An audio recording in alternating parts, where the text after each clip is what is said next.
अस्सलाम वालेकुम, welcome to my YouTube channel kitchen with Zaim. आज मैं आप लोगों के साथ रमज़ान स्पेशल सीरीज़ की एक और मज़ेदार सी रेसिपी शेयर करने जा रही हूँ, जिसको आप बना के 1 महीने तक फ्रीज़ कर सकते हैं। जी हाँ, ये है स्प्रिंग रोल्स की रेसिपी। बहुत ही आसान है। यहाँ पे आधा किलो के करीब मैंने चिकन विद बोन्स लिया था, उसको बॉयल करके श्रेड कर लिया था। यहाँ पे वेजिटेबल्स में मैं जो है वो हरा प्याज़ ले रही हूँ, उसको मैंने बारीक चॉप कर लेना है। गाजर ले रही हूँ और बंद गोभी ले रही हूँ। तो इन 3 वेजिटेबल्स के साथ हम इसको बनाएँगे और यकीन कीजिए इतने ज़्यादा टेस्टी और मज़ेदार होते हैं और बिल्कुल भी इसमें कोई ज़्यादा मसाले नहीं जाते। आप झटपट आसानी से इसको मिनटों में बना सकते हैं। तो आप लोग इस रेसिपी को ज़रूर ट्राई कीजिएगा। इसके साथ ही मैं आपको रेडीमेड रोल पट्टी के साथ ये बनाना बता रही हूँ, तो उसकी फ़ोल्डिंग टेक्निक भी आप लोगों के साथ शेयर करूँगी और बहुत ही ईज़ी है। आप लोग जो है वो इसको अच्छे से यकीन है मुझे कि अडॉप्ट कर लेंगे। तो साथ ही हम जो है वेजिटेबल कटिंग कर लेते हैं। यहाँ पे मैंने हरा प्याज़ काट लिया है, इस तरह से बारीक जो है वो गाजर कटिंग कर लिया है। इसके बाद मैंने बंद गोभी को इस तरह से बारीक जो है कटिंग कर लिया था।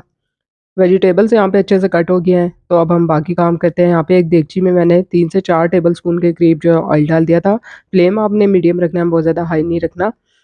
इसके बाद हमने इसमें श्रेड किया हुआ चिकन डाल देना है। चिकन जब मैंने बॉयल किया था तो उसमें 1 टेबल स्पून लहसुन अदरक का पेस्ट डाला था। अब इसमें हमने कटी हुई गाजर, हरी प्याज़ और बंद गोभी डाल के इसको हमने 3 से 4 मिनट के लिए अच्छे से सौते कर लेना है। वेजिटेबल्स जो हैं वो आपने बहुत ज़्यादा सॉफ्ट नहीं करनी, इसको थोड़ा क्रंची रहने देना है। तो बस इस चीज़ का आप ध्यान कीजिएगा, ज़्यादा टाइम के लिए इसको नहीं कुक करना। यहाँ पे मैंने 1 से डेढ़ टीस्पून जो है वो इसमें सॉल्ट डाल दिया है, नमक। इसके साथ ही मैंने इसमें 1 से डेढ़ टीस्पून काली मिर्च का पाउडर डाला है। आप लोग क्वांटिटी के हिसाब से मसाला ऐड कीजिएगा। सिर्फ़ नमक और काली मिर्च से हम इसको बनाएँगे, यकीन कीजिए इतने मज़ेदार होते हैं और बाज़ार से तो हज़ार गुना बेहतर बनते हैं और इतनी ज़्यादा क्वांटिटी में बन जाते हैं। बाज़ार में तो जो मिलते हैं उनमें सिर्फ़ प्याज़ ही प्याज़ होता है, ना चिकन नज़र आता है, ना दूसरी वेजिटेबल्स। आप लोग ज़रूर ट्राई कीजिएगा। इसको ठंडा होने के लिए मैंने मेज़े को रख दिया था। अब यहाँ पे मैंने रोल पट्टी ली है और इसको आपने इस तरह से तिकोन रख देना है। ये देखिए, ये मैं आपको बता रही हूँ और एक कोने इसके साइड पे से हमने इसमें दरमियान में फिलिंग रख देनी है। गैप आप देख सकते हैं कि चारों तरफ हमने कितना रखना है। फिलिंग बहुत ज़्यादा नहीं रखनी है आपने, इस तरह से पट्टी जो है वो फटने का खतरा होता है। इसके साथ ही अब हमने इस कोने को अच्छे से ऊपर की तरफ फ़ोल्ड करना है। फिर जो साइड के दोनों कॉर्नर्स हैं, उनको अंदर की तरफ इस तरह से फ़ोल्ड करना है आपने।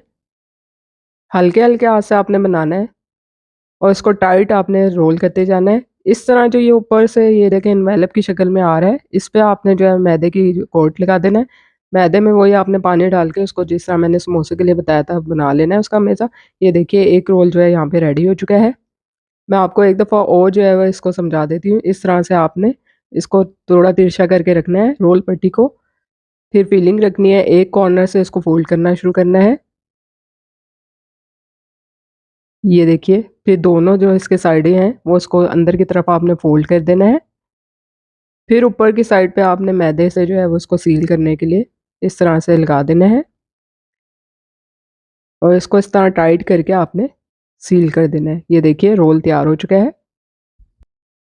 तो यहाँ पे कुछ रोल्स हैं, मैंने उनको डीप फ्राइंग के लिए कढ़ाई में डाल दिया था। फ्लेम आपने हाई रखना है, जब भी आपने समोसे या रोल जो है फ्राई करने हैं, आपने फ्लेम हाई रखना है, मीडियम या स्लो पे नहीं करना। इस तरह से बहुत ज़्यादा तेल अब्ज़ॉर्ब कर जाएँगे, क्रिस्पी और क्रंची नहीं रहेंगे। इस टिप को आपने याद रखना है। बेशक आप फ्रीज़र से भी निकाल रहे हैं, तो आपने हाई फ्लेम पे करना है, इसको स्लो या मीडियम फ्लेम पे डीप फ्राई नहीं करना। मज़ेदार से चिकन स्प्रिंग रोल जो है वो तैयार हो चुके हैं। इसकी फिलिंग आप देख सकते हैं, मैंने आपको दिखाया आधा किलो चिकन से तकरीबन मैंने 45 से 50 स्प्रिंग रोल्स जो है रेडी किए थे। तो आप देख सकते हैं कि जो ये बाज़ार में मिलने वाले रोल्स हैं, उनकी निस्बत हम कितने कम मटेरियल से इतने ज़्यादा अच्छे फीलिंग वाले स्प्रिंग रोल्स तैयार कर सकते हैं। रेसिपी पसंद आई है, तो इसको लाइक और शेयर करना ज़रूर बनता है। चैनल को सब्सक्राइब ज़रूर कर दीजिएगा। अल्लाह हाफ़िज़।